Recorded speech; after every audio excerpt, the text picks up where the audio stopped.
আদম আলাইহিস সালামের মাধ্যমে নবী প্রেরণের যে ধারা শুরু করেছেন তা সমাপ্ত হয়েছে হযরত মুহাম্মদুর রাসূলুল্লাহ সাল্লাল্লাহু আলাইহি ওয়াসাল্লামের মাধ্যমে।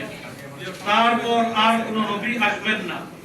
শরীয়তধারী বা শরীয়তবিহীন কোনো ধরনের নবী নয়।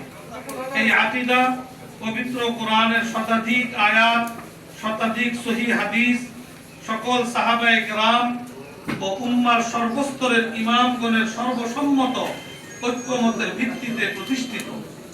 শেষ নবীর পর আরো কোন নবী আসার বিশ্বাস যদি কেউ গ্রহণ করে, সে ইসলামের মূল ভিত্তিকে অস্বীকার করল।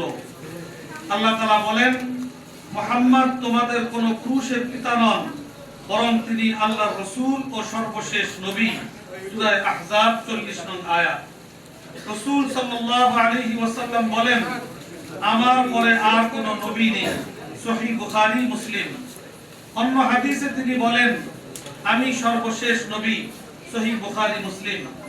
কোরআন হাদিসের এমন শতাধিক অকাট্য প্রমাণের ভিত্তিতে মুসলিম উম্মাহ সকলেই এ বিষয়ে ঐক্যমত পোষণ করেছেন যে হযরত মুহাম্মদ সাল্লাল্লাহু আলাইহি ওয়াসাল্লামই শেষ নবী ও রাসূল।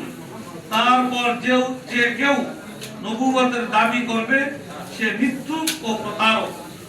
কিন্তু দুঃখজনক বিষয় হলো, এই সুস্পষ্ট অকাট্য আকীদার বিপরীতে আহমদিয়া বা কাদিয়ানী সম্প্রদায় মির্জা গোলাম আহমদ কাদিয়ানীকে নবী বিশ্বাস করে এবং তার উদ্ভাবিত কুফরি মতবাদকে ইসলাম বলে প্রচার করছে, যা ইসলাম ও খতমে নবুয়তের পরিপন্থী এবং সুস্পষ্ট ভ্রান্ত বিশ্বাস।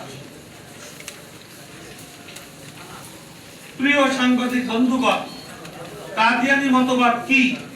এই প্রশ্নের উত্তরে সংক্ষেপে বলা যায়, মির্জা গোলাম আহমদ কাদিয়ানী নিজের ব্যাপারে যেসব ভ্রান্ত ও অবাস্তব দাবি করেছে এবং ইসলাম ধর্মকে বিকৃত করে যেসব ঈমান বিধ্বংসী কুফরি আকীদা ও মতবাদকে জন্ম দিয়েছে, এরই নাম কাদিয়ানী মতবাদ।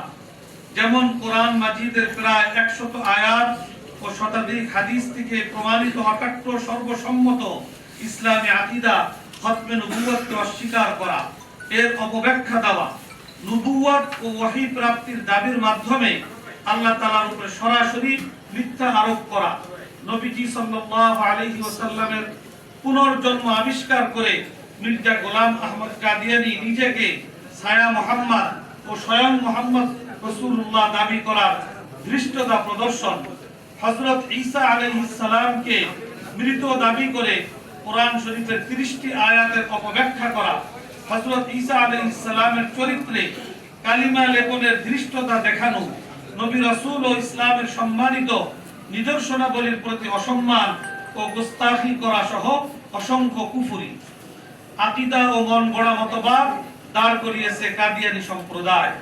আর এগুলোর সমষ্টিই মূলত কাদিয়ানী মতবাদ।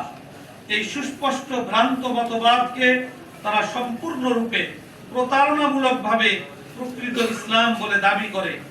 এটা শুধু ভ্রান্তি বা কুফরি নয়, এটা ইসলামের মূল কাঠামোয় আঘাত।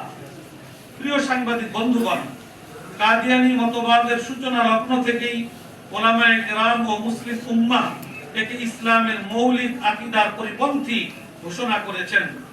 আন্তর্জাতিক, জাতীয় বিভিন্ন ইসলামী সংগঠন ও আদালতও আনুষ্ঠানিকভাবে কাদিয়ানীদের অমুসলিম হিসেবে ঘোষণা করেছে।